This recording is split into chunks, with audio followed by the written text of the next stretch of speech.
গরিব কৃষক ঘরে জন্মগ্রহণ করা মাত্র ১৩ বছরের এই ছেলেটি প্রচণ্ড রকমের মেধাবী ছিল, কিন্তু পড়াশোনা করার মতো পারিবারিক সচ্ছলতা তার কখনোই ছিল না। তবে কথায় আছে না, একবার দেয়ালে পিঠ ঠেকে গেলে মানুষ পারে না, এমন কোনো কিছুই পৃথিবীতে নেই। ঠিক তেমনি আফ্রিকার এই কালো ছেলেটি ক্ষুধার জ্বালায় এমন এক অভাবনীয় জিনিস আবিষ্কার করে ফেলে যা তাকে এখনো ইতিহাসে স্মরণীয় করে রেখেছে। তার সেই আবিষ্কার পুরো দেশকে দুর্ভিক্ষের হাত থেকে বাঁচিয়ে দিয়েছিল।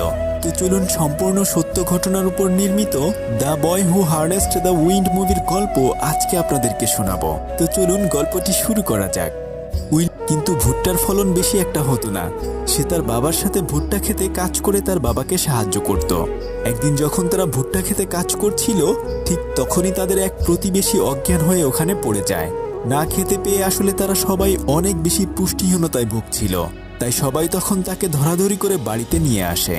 সারাদিন পরিশ্রম করার পরে বিকেলবেলা তারা তাদের ধর্মগুরুর কাছে বিভিন্ন ধরনের ধর্মীয় কথা শুনতে থাকে। তখন তাদের ধর্মগুরু বলতে থাকে, বহু বছর ধরেই আমাদের এই এলাকায় বৃষ্টি হয় না, তবে আমাদেরকে এভাবে বসে থাকলে চলবে না। সৃষ্টিকর্তা অবশ্যই আমাদের জন্য ভালো কিছু রেখেছেন, আমাদের উচিত পরিশ্রম করে যাওয়া। আর তাদের চাল কিনে আনে, কিন্তু দেখা যায় যে মানুষের এতই খাবারের অভাব ছিল যে একজন মানুষ এসে তাদের থেকে জোর করে ওই চালগুলো নিয়ে যায়। এমনকি পাশের ঘরে তারা যে ভুট্টা জমিয়ে রেখেছিল সেগুলো মানুষজন চুরি করে নিয়ে যায়। সবকিছু দেখে উইলিয়ামের মা অনেক বেশি ভেঙে পড়ে, কেননা এখন তাদের কাছে খাওয়ার জন্য আর কোনো কিছুই অবশিষ্ট ছিল না। অন্যদিকে তাদের সেই স্কুল টিচার উইলিয়ামের বোনকে ওখান থেকে নিয়ে যেতে চায়, কিন্তু তার বোন বলে, আমার বাবা মা ভাই বোনগুলোকে ছেড়ে আমি তোমার সাথে পালিয়ে যেতে পারবো না। ক্ষুধার জ্বালায় সারা দেশে একটা বিশৃঙ্খলা অবস্থার সৃষ্টি হয়ে যায়। মানুষ একটু খাবারের জন্য ভীষণ বড় লাইন ধরে দাঁড়িয়ে থাকে। তখন উইলিয়াম স্কুলে পড়াশোনা বাদ দিয়ে সেই লাইনে দাঁড়িয়ে থাকে কম দামে খাবার পাওয়ার জন্য। তারা দেখে যে ট্রাকে করে আসলে তাদের জন্য খাবার আনা হয় নাই, আর তখন তাদের দিকে একটা ট্রাক ছুটে আসে।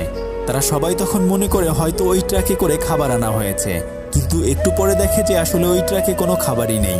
উইলিয়াম তখন সাইকেল চালিয়ে ওই ট্রাকের পিছনে পিছনে ছুটতে শুরু করে। শত শত মানুষ ক্ষুধার যন্ত্রণায় এদিক সেদিক ছুটতে থাকে। উইলিয়াম বুঝতে পারে যে যদি সে এভাবে লাইনে বসে থাকে তাহলে কখনোই সে খাবার কিনতে পারবে না। তাই সে তখন চুপি চুপি করে অন্য একটা পাশ দিয়ে সেই গুদামের ভেতরে প্রবেশ করে। তারপর সে অনেক কষ্টে 15 কেজি খাবার কিনে নেয়। কিন্তু এখান থেকে বের হওয়ার আসলে কোনো উপায় ছিল না, কেননা বাইরে বের হলে মানুষজন হয়তো তাদের খাবার ছিনতাই করে নিয়ে যাবে।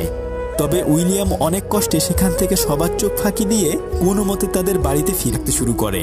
আর সারাদিন মাঠে কাজ করতে থাকে এই আশায় যে হয়তো মাঠে ফসল হলে তারা পেট ভরে খেতে পারবে। তবে একটুও বৃষ্টি না হওয়ার কারণে তারা প্রায় হাল ছেড়ে দেয়।